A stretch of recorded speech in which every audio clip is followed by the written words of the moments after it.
stuff, I've found that I definitely don't sleep. Like I did not sleep well before the symposium.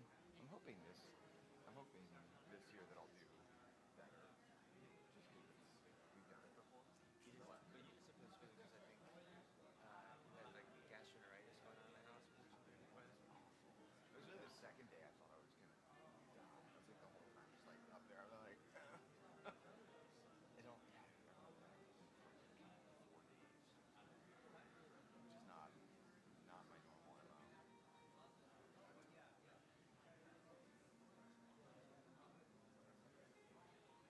which is not my normal MO. I definitely feel like we're being two children reported on this thing.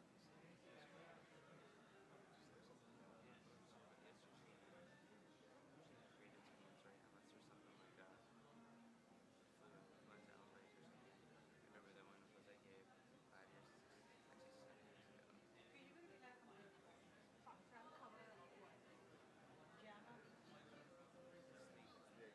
Go to sleep.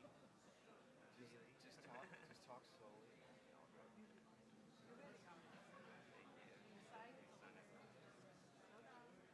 Yeah. That's awesome. It's just like I can take a nap now. Guys, I'm gonna lay down. You're welcome to stay, but just try to keep it down. One of these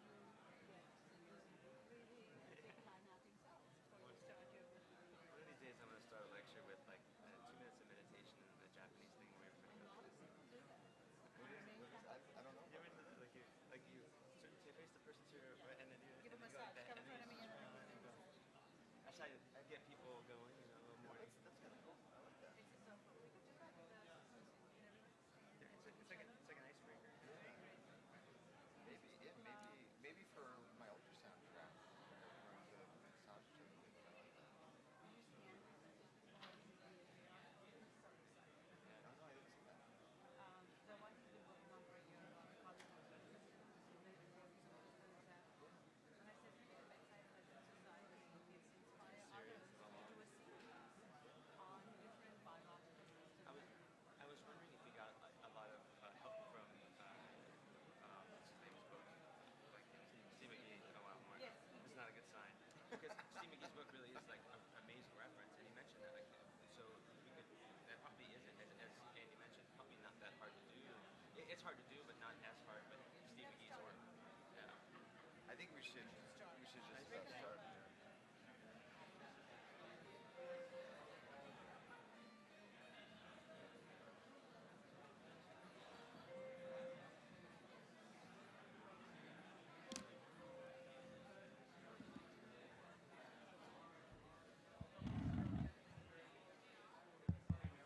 Good morning.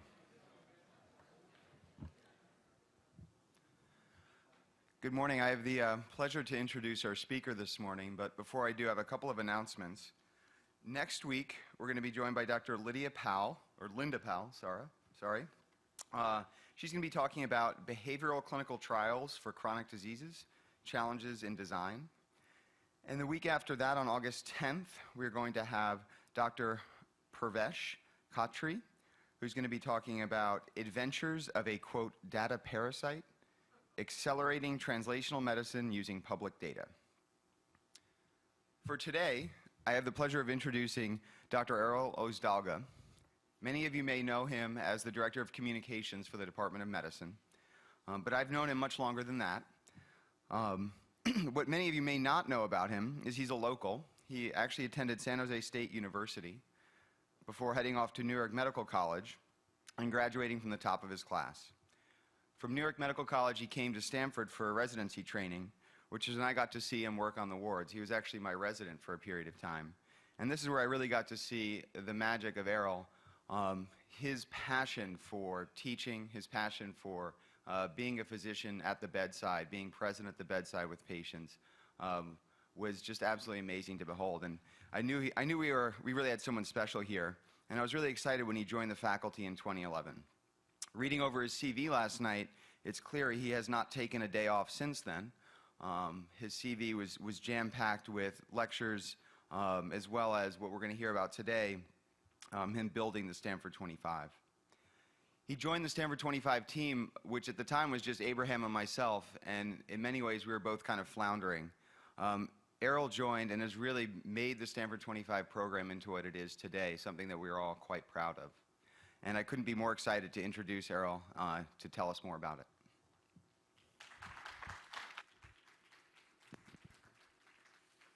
Great. Thank you, everybody. Great, hear me? Great. Thank you for everybody coming today. John, thanks for the awesome introduction. Yes, he was my attending. It feels like it was just yesterday. I think it was about 8 years ago now, 7 years ago. He was my attending, and he actually was one of the type of attendings that I want to talk about today. One of the type of attendings that inspired me to do the work that I'm going to talk about in just a second. So thanks again for the awesome introduction. So 7 years ago, I was a resident in the ICU. I was rotating through the ICU, and I'm on call. And I get a call from the ED attending, or the ED, that basically, hey, Errol, we have a patient. We'd like you to come and admit, please. This patient's got a pneumonia. The blood pressure's a little bit down. The lactate's elevated. We're worried about the patient going into shock. Do you mind taking the patient to the ICU? I said, okay, no problem. I'll come down. I come see the patient, and this is an actual picture. I still have this pictures from this patient. Some of the residents may have seen this before. And this is the legs of this patient. This is one of the legs of this patient. And something odd about him, he's not mentating very well. It's something that hadn't been mentioned before. But it's odd because he's very well dressed.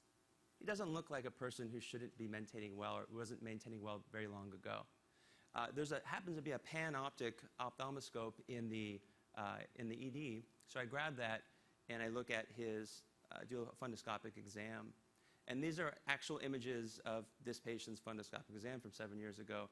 I think at the time I had my little Samsung Galaxy 1, put it up against the ophthalmoscope, and took a video, chopped out a couple of the frames of the video. That's why the image isn't very, it's not the highest quality image, but what you're supposed to be seeing here is what you see here, a nice round optic disc. This guy clearly had optic disc swelling, and what I'm trying to show here is our zoomed in areas of the flame-shaped hemorrhages, all signs of increased intracranial pressure, likely papilledema. So putting together this guy's fevers, altomensal status, the papilledema, it was clear that this guy had a bacterial meningitis, together with his pneumonia, and together with the fact that this guy had livedo reticularis, which of course can be seen in septic shock. From the bedside exam alone, you could tell this patient had likely bacterial meningitis, bacterial pneumonia, and a bacteremia, probably from pneumococcus, which is the most common of all these. The guy the next day grew, and his lumbar puncture was fluorally positive. He grew pneumococcal in his meningeal, in his CSF fluid, and in the bacteremia in his blood. And I love this case. And I hope all of you guys have similar cases like this. I hope all of you guys have tons of similar cases like this in the past and do in the future. The case that this patient, by the way, I hope you have a case like this. He did well. He walked out of the hospital a few days later, so I should say that. But I hope you have cases where you have that excitement, where you are able to make a diagnosis at the bedside.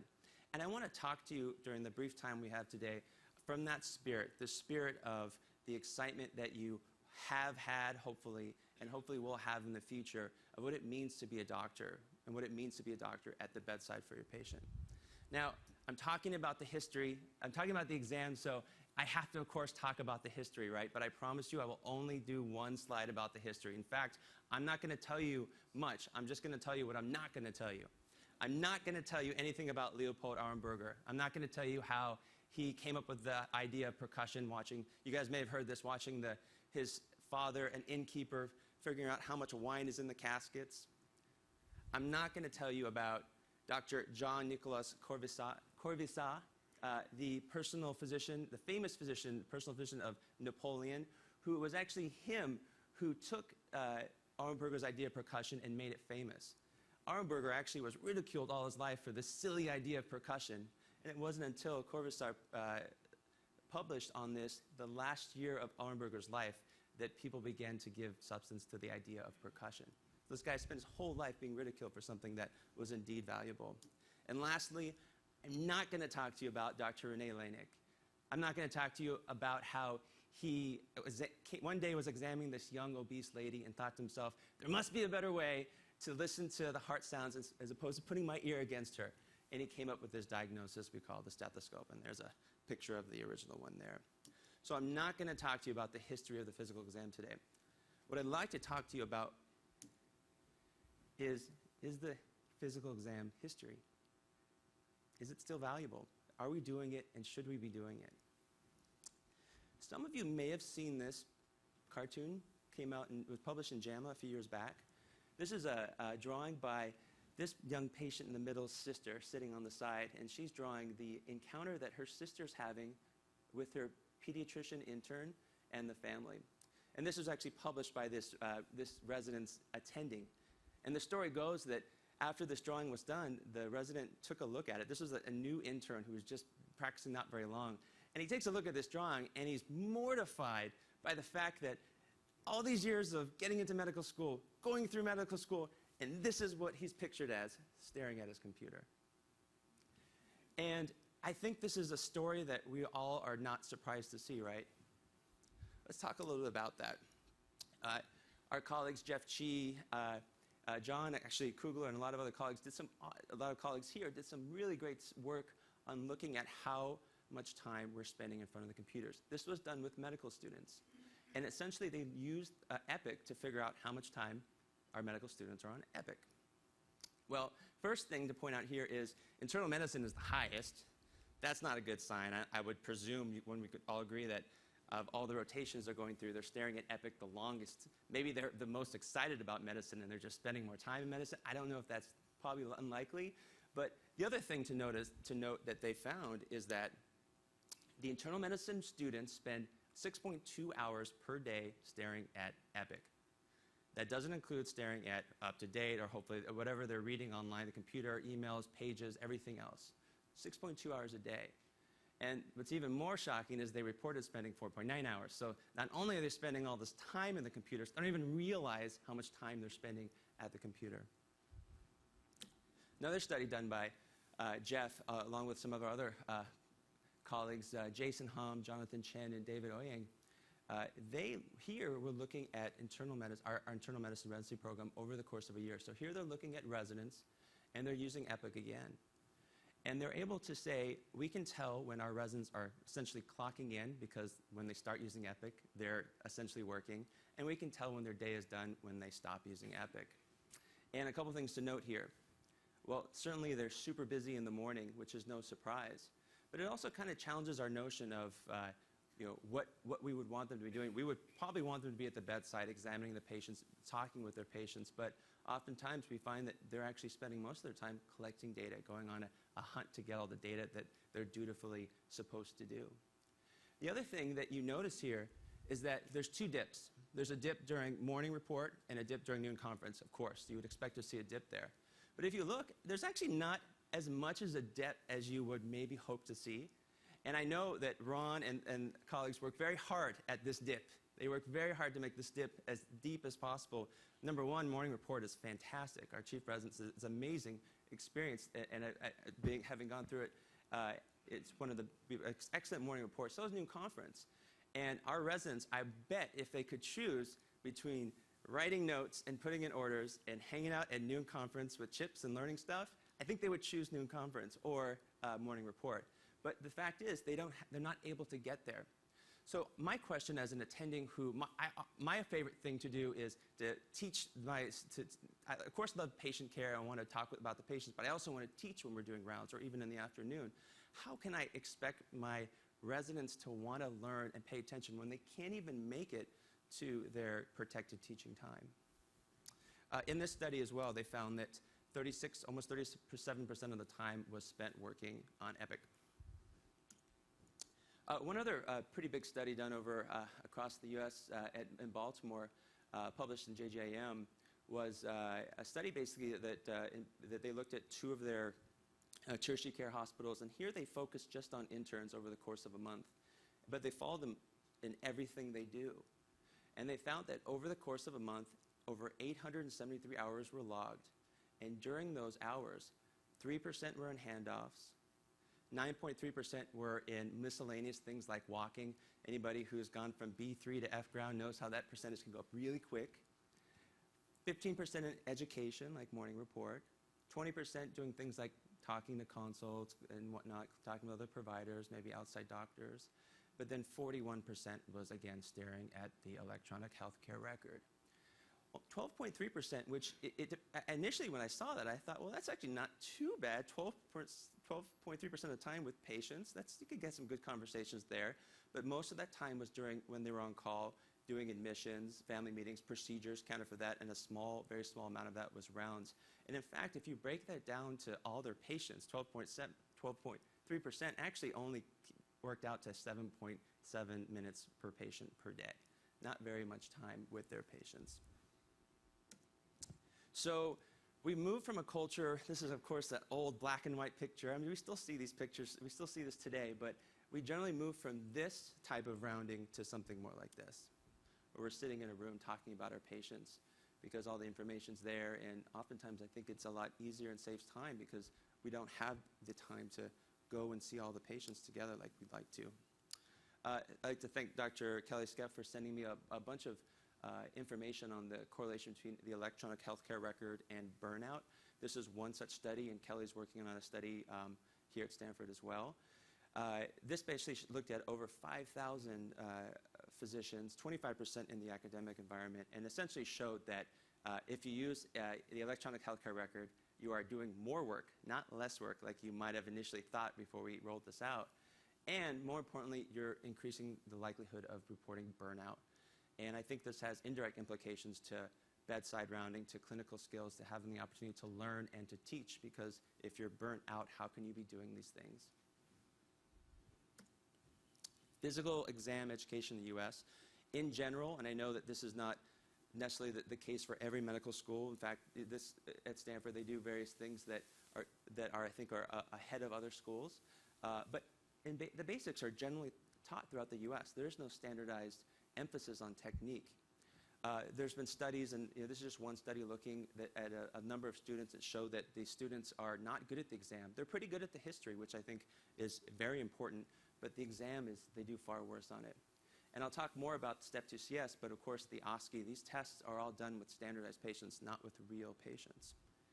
Compare that to something like the United Kingdom, where if you want to go on to specialty training, you have to be part of a member of the Royal College of Physicians. There may even be some people in here who are members of the Royal College of Physicians.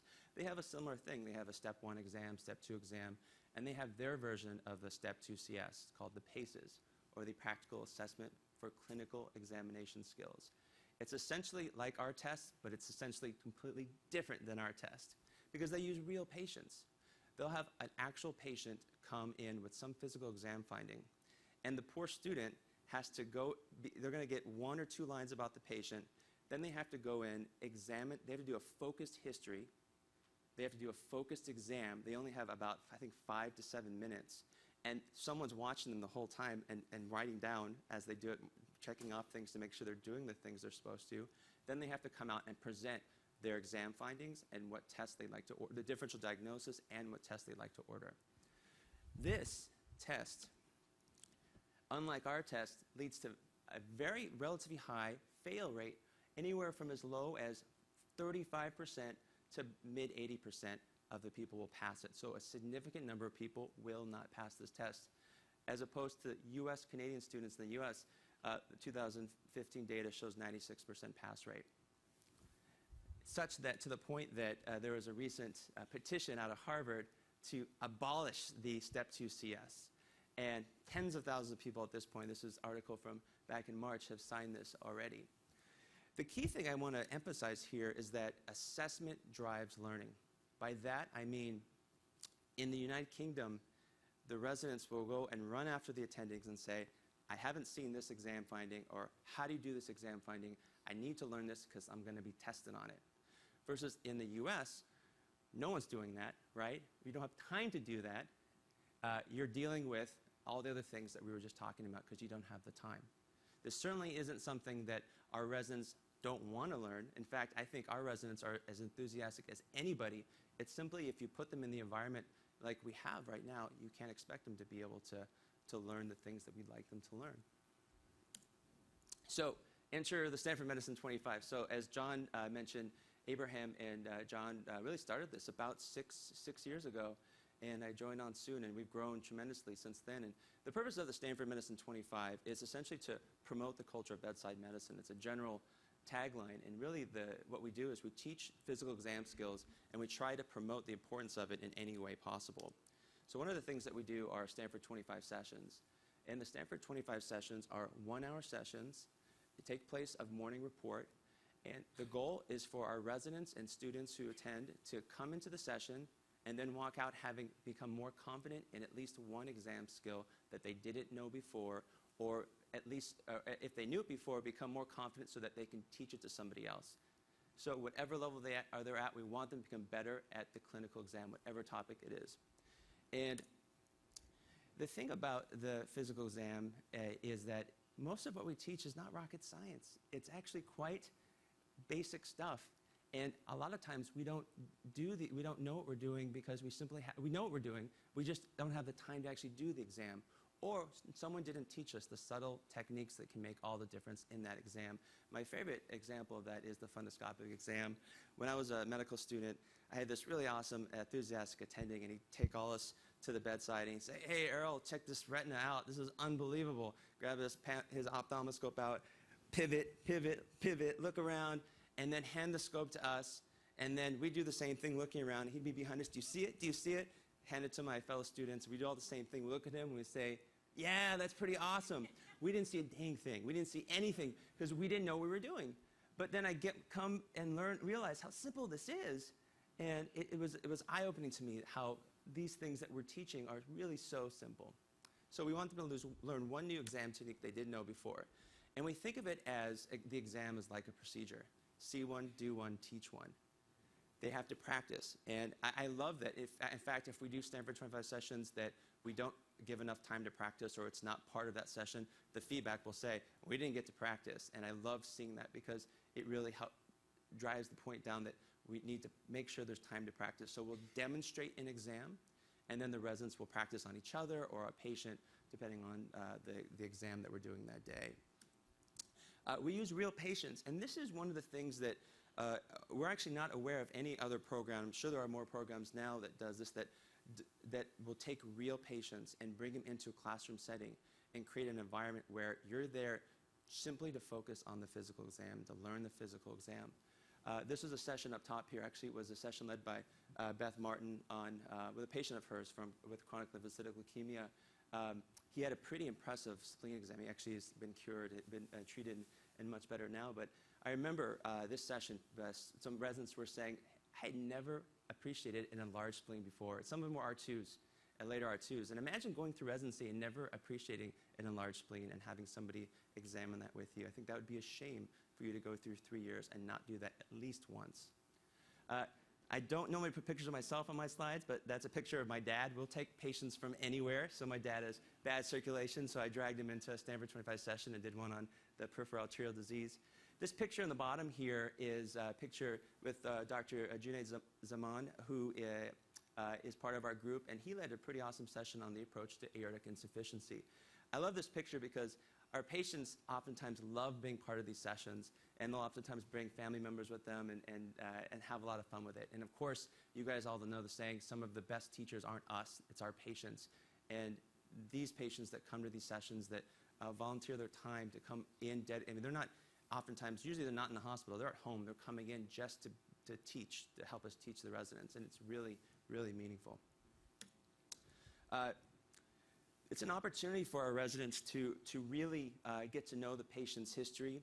This was a session with our BMT specialist, Dr. Everett Meyer, and he actually brought his patient in who had recently had a bone marrow transplant.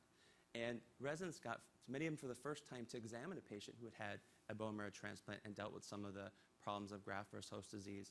They got to meet the patient, they got to hear his story, and they got to spend time examining him and looking at the exam findings that you see in graft versus host disease. And you really get an opportunity not just to learn the exam, but get to see the patient and how their disease connects with how it affects them in a completely different light. And I think that there's a lot of value to these sessions outside of just teaching the technical aspects of the exam.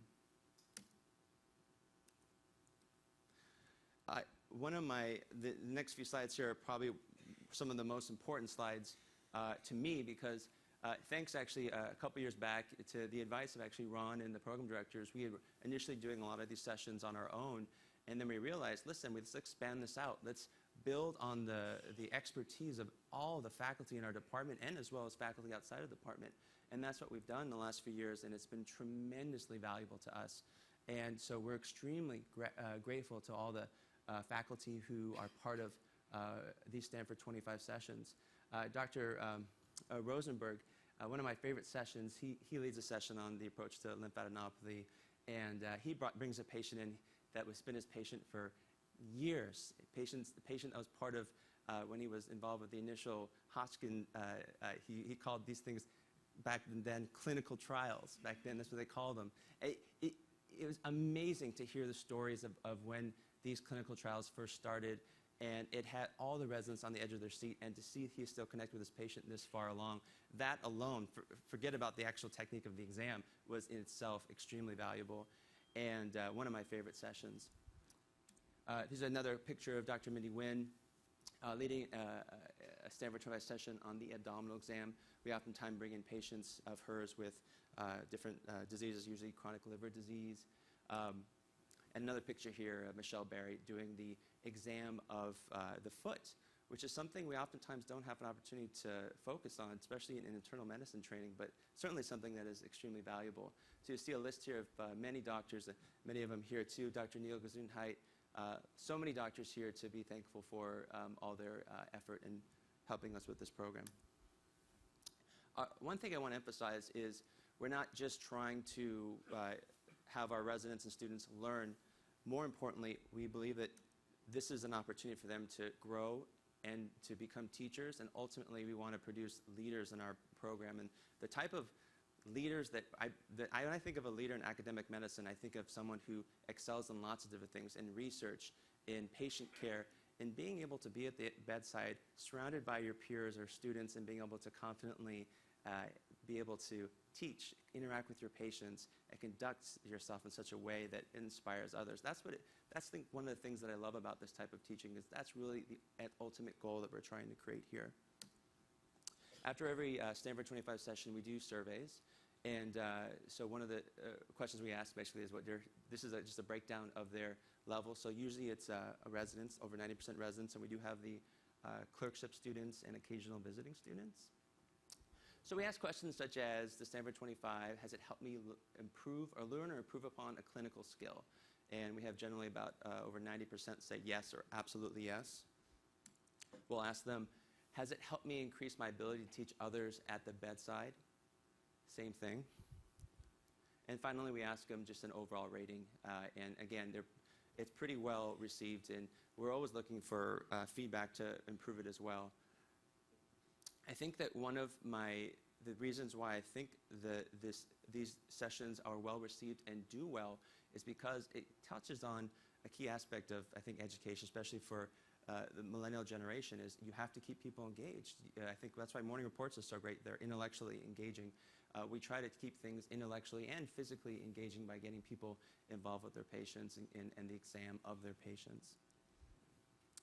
We also do have, so other aspects of the Stanford 25 include online resources. We have a website that has been up now for about 4 years.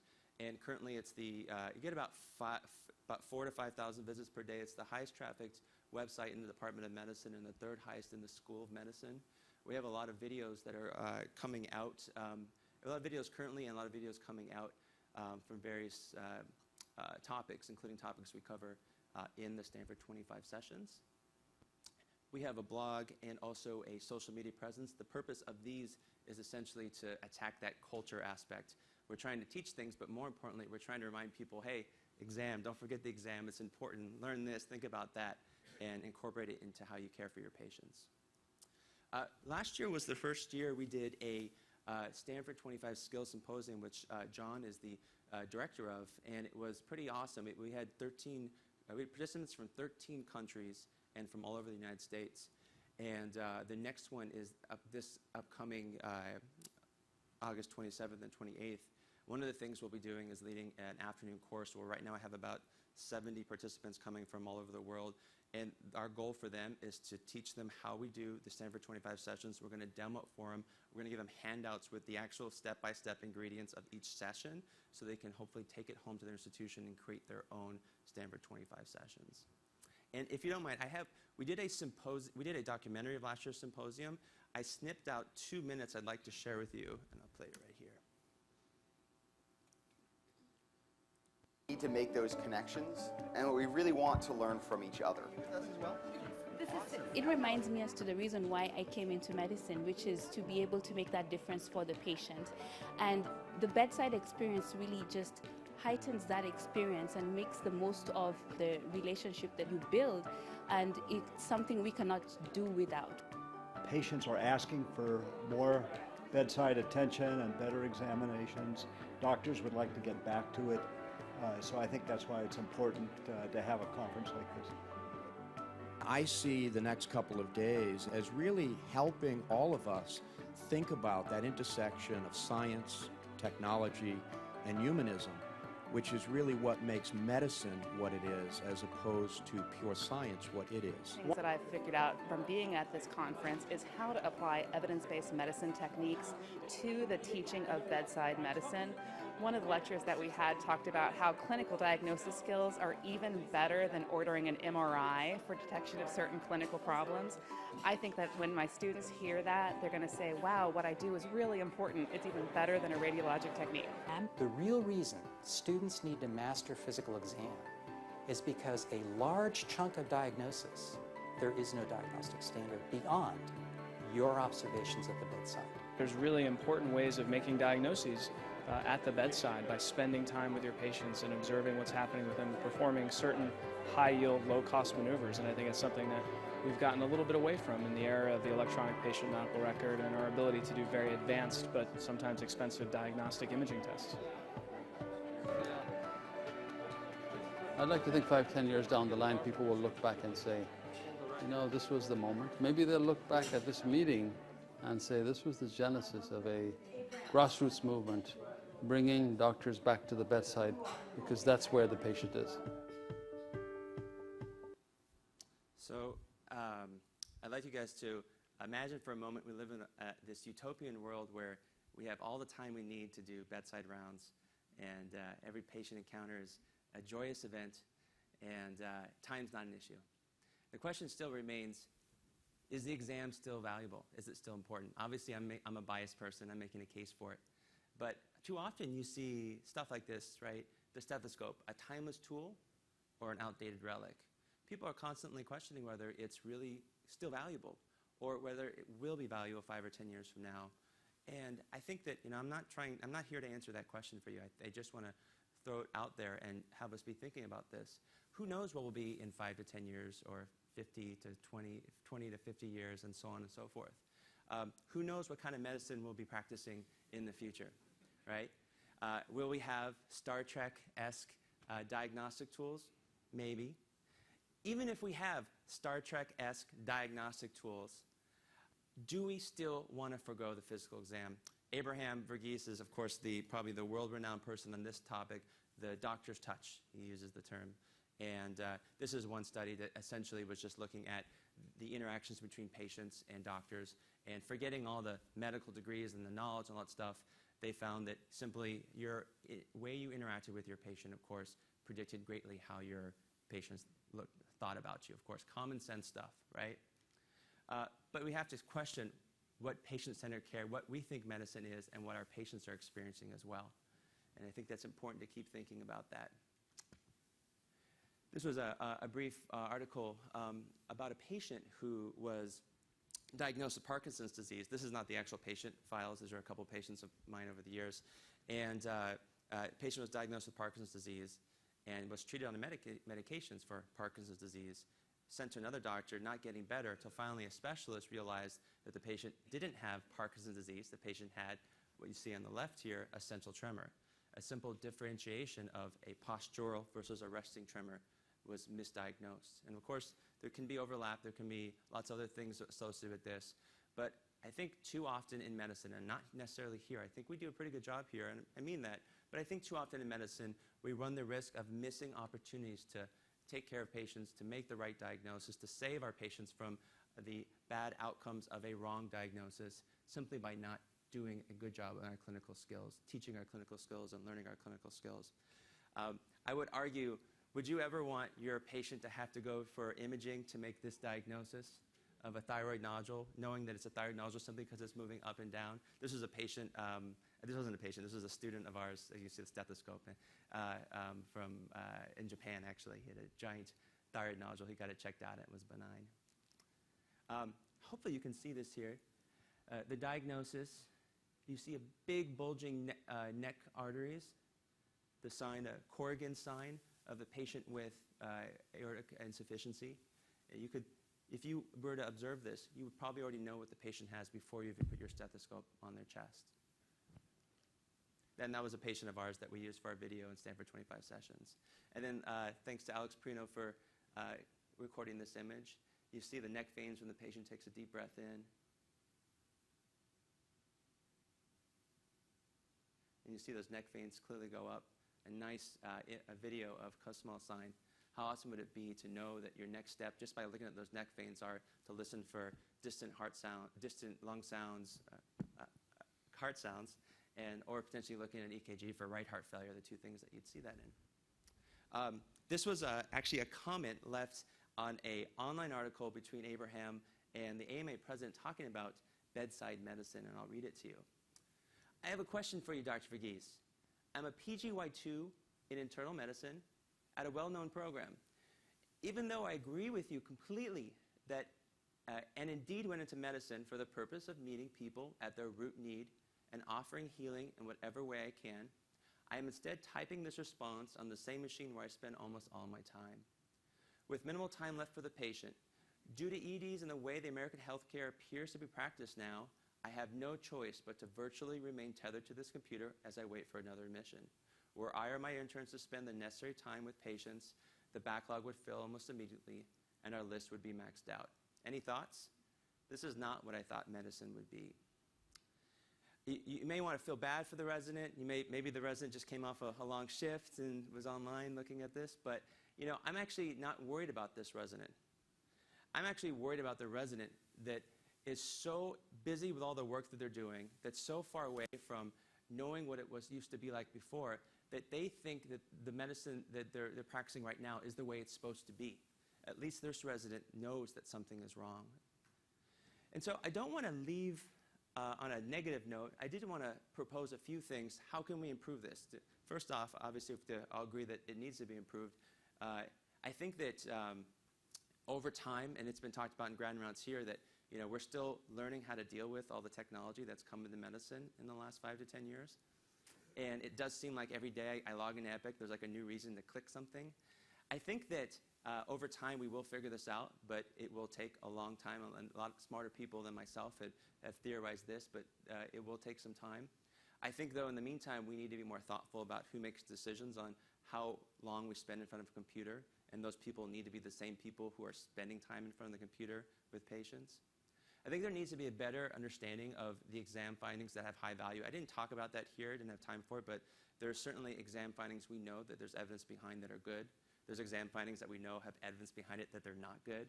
I stopped teaching the approach to ascites with the abdominal exam, the fluid wave shifting dullness, because we know the evidence is bad. Plus, I usually have a pocket ultrasound in my back of my pocket, so I just put it on there. It's much quicker and more effective. And I think ultimately we need a change in culture, or we need to do a better job of the culture that we currently have. I love it when residents or colleagues send me pictures or images of exam findings, or when people send a text around, hey, I got this amazing patient who, by the way, doesn't mind you coming in and checking out this so-and-so exam finding. That's the coolest thing, and I think we need more of that. We need more people capturing images, sharing it in morning reports, noon conferences, and really having the opportunity. I think enthusiasm is not an issue, but I think having the ability to act on our enthusiasm could be even better than it is already. My last slide, I don't know if anybody knows who's in this slide on the far right there. You know who it is? Yes, very good. Arthur L. Bloomfield.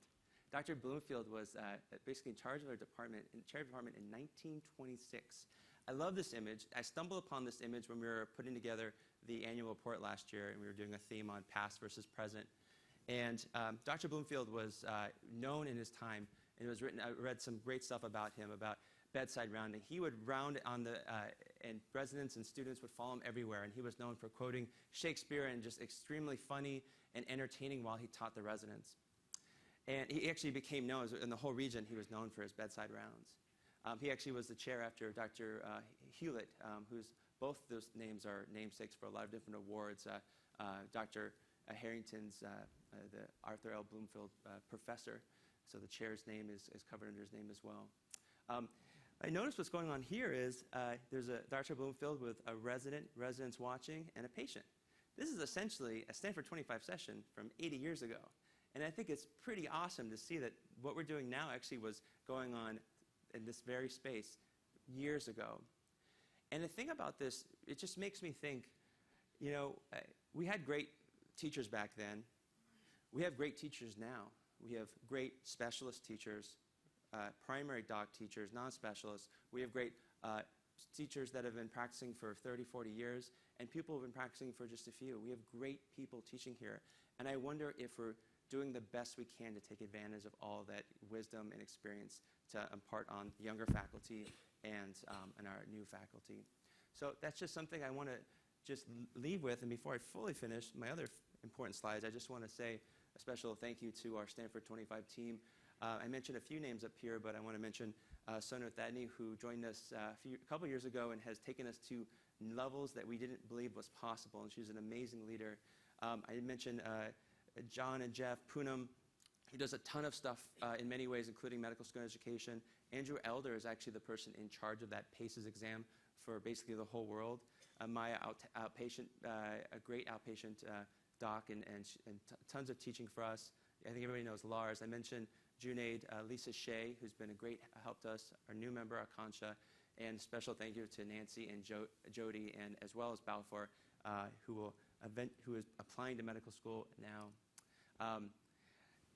Abraham, if you ever go into his office, you might think he's gone crazy because he'll have plastic fruit hanging from the shelves in his desk.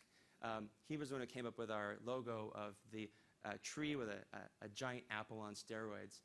And the purpose of this is essentially to just nail home that what we're teaching is really basic stuff. It's stuff that it's there for the taking, and to always remember to look for these exam findings. It's low-hanging fruit. And a special thank you to Abraham. He couldn't be here today, but he's, of course, been the person who started this whole thing and the spirit behind and the motivation behind everything we do, and also a wonderful mentor. And one last slide, a special thank you to Neera Huja for all her mentorship for us in the hospitals division. She's been absolutely wonderful. And finally to Bob in the Department of Medicine, who since the day he got here has been completely supportive of us. And that's all I have. Thank you very much.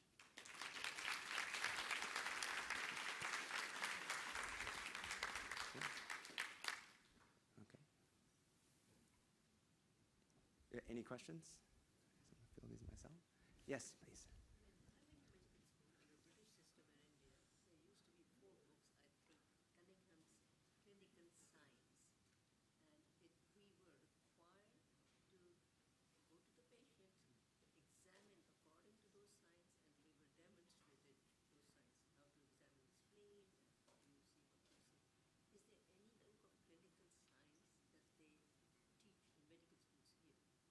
There are, and so the question was, when you went to medical school in India, there was various books for clinical exam findings, and are there books for clinical exam findings now? Yeah, I think one of the popular ones we use a lot is Steve McGee, is a very popular one. It's popular because it covers a lot of physical exam findings, as well as it goes into a lot of the evidence base behind a lot of those, which is extremely, I think one of the problems with the exam, as I touched on briefly, is that a lot of them, there's not a ton of evidence base behind. So that one is a great option. I think that's probably my favorite one to recommend. There's also Sapporo's. Yes.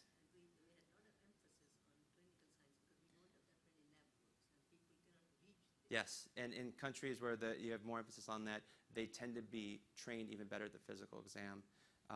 But I think that in any setting, it's important and valuable as well. But we do need more evidence to support that fact. Thank you. Any other questions? Yes. You know, I was wondering, before we had the electronic medical record, we had all these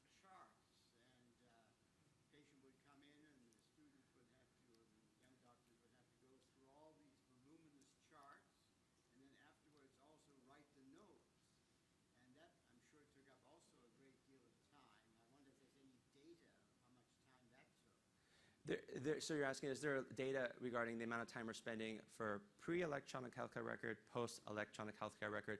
There is some data on it, and I didn't go into a lot of it here, but the trends do support that you are spending certainly more time than you did before with the electronic healthcare record. One of the things that occurred to me as well is when I first started, my first year as an intern was the first year Epic started, and there was a electronic healthcare record briefly before that. But one thing that's been noted in some of the research is as the years go by, our patients are accruing more and more information. And so a patient comes for admitted, and they have thousands of notes potentially, and you may sometimes have to go dig through that. So it's a great thing to have this information, but it's also a challenging thing to deal with all this information. Thank you. That's a good point. Yes, Dr. Montoya. No, it's great, Errol. Thank you. Thank you for bringing the awareness that, or raising the awareness that what matters ultimately is the patient. And I think that you and Abraham and John have done a super job in doing so. I was wondering if you guys have considered, in addition to your annual or biannual symposium, to have these grand round sessions, to have occasionally patients right in here and have them show here. So have we thought about bringing a patient doing a Stanford 25S type of thing? We were joking about at Johns Hopkins, our colleagues were at their symposium last year, did something similar to that, and they got a different specialist come and do an exam. We were thinking about doing it here, but with the time constraints, it takes time.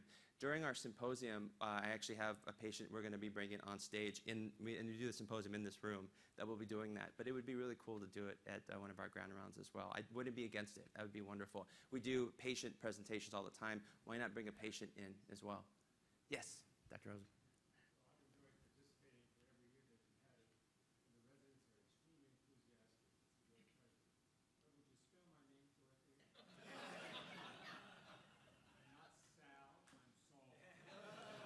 Dr. Rosenberg, sorry about that. Grilling me in grand rounds. I love it. Thank you. Anu. Thank you. Yes. No, we're not going to. Yes. We actually had been talking about this for a while. And again, one of our main colleagues, Dr. Elder, does this for he oversees it through the whole world, has been helping us with that. And we actually, John and Poonam had tested this out briefly before. We did it in such a way that it was a volunteer only. We didn't want to scare the residents into them thinking that all of a sudden they're going to have a test to have to go through. Ideally, we would love to do that. We would work with Ron and wouldn't make it to affect your graduating. But ideally, yes, that would be, because that whole process of assessment drives learning is so true, and that's the number one reason. We would love to. I think we're still a little ways away from doing it. We learned that it is an extremely resource-intensive thing to do, and I think that's probably one of the main reasons why it's not, one of the few reasons it's not done in the U.S., to find the patients. And I didn't talk a lot about the challenges of doing things like just the Stanford 25 session, but I have a lot of admin support just to get one patient here for each session. But yes, that's something we'd love to do in the future. Thank you. Yes. What about the medical students, not the ones who rotate through medicine, who are rotating through medicine when you have these courses, but there's a physical diagnosis course. Yes. And it's a little disturbing that we need to re-educate the resident. You can always learn. Mm-hmm. In the residency internship on these physical diagnosis school skills that we learn in medical school. So what we see, and actually our medical school does have actual patients, and they do some teaching with them. I'm not too sure exactly the extent of how much of it's done, but a lot of medical school teaches physical exam through the basics. So they'll teach you this is how you do a shoulder exam. You do this, and that. But then if you have a patient with true disease, you don't know how to interpret that. A lot of the Bates videos, for example, don't have real patients. And so the students learn the basics, but they're not learning the approach to different complaints coming with different abdominal pain or different problems like that. They don't always learn the subtleties. And they may learn some of it, but a lot of times it's in theory. And they're not going to the bedside with doctors to see patients. And even if they are, we learn it's a whole nother level to do it when you have the medical knowledge you have at the level as a resident to go back and correlate learning the exam of a sick person with the knowledge that you have at that level. So I think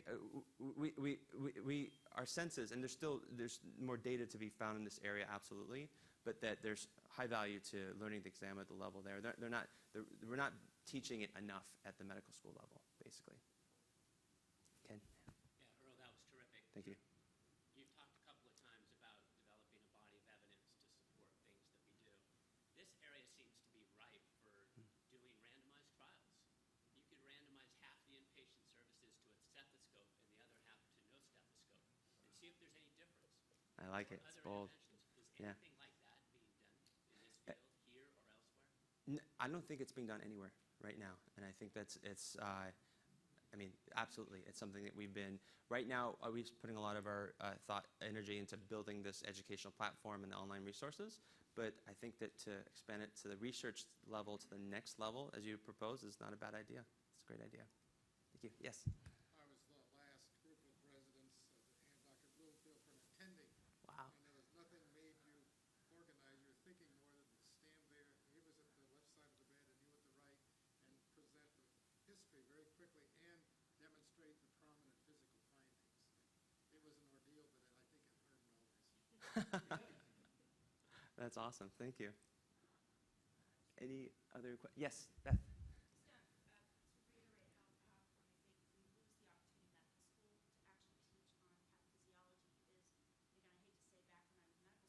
how powerful I think we lose the opportunity in medical school to actually teach on pathophysiology is, again, I hate to say back when I was in medical school, we still had required oral exam at the end. And we spent our 8 weeks actually practicing physical exam because we had to get really fast because we had the HPE presentation in 2 hours. And this was on pathophysiology, not healthy patients, they were all the patients. It's hugely labor intensive, but it's not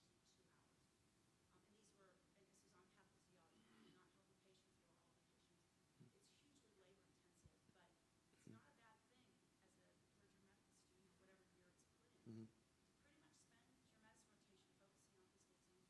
as a third year medical student, or whatever year it's put in, to pretty much spend your medicine rotation focusing on physical exam findings rather than, even other aspects of differential diagnosis. Yeah. So it's just a thought that that's one place to capture it. But it's clearly difficult to implement. And Yeah. I think it's why most medical schools have done away with it. But because I believe in being able to do it very, very fast. If we do something very quickly, you're going to keep up your students. We certainly don't do it to the level that you described anymore. John actually does spearhead the clerkship students, and we do have part of their weekly didactics. We have a dedicated time where we take them around and see patients purely for physical exam teaching. And it's something that not all programs do, but still not to the level that you're describing, not the level that we'd like it to be. Really, the 8 weeks we were taught to the test. We were running around trying to see as many patients as we could, examine them. Yeah. And people would call you and say, "Hey, I've got a spleen." Yeah. Downstairs. But because we knew we had to get ready. Assessment drives the learning. Yeah. And it was Yeah. stressful. It's Yeah. not that, but Yeah. you really got to be very good at even nuances. I think that I'd worry if we just threw that extra test onto the environment the residents are already in. I don't know if it would be fair to them. I think we have an obligation to change that environment while we add more things as well. Yeah. Oh, yeah, for the medical students. Okay, you guys are off the hook. All right. Cool. Thank you. Any other questions or comments? Okay, thank you very much, guys. I appreciate it.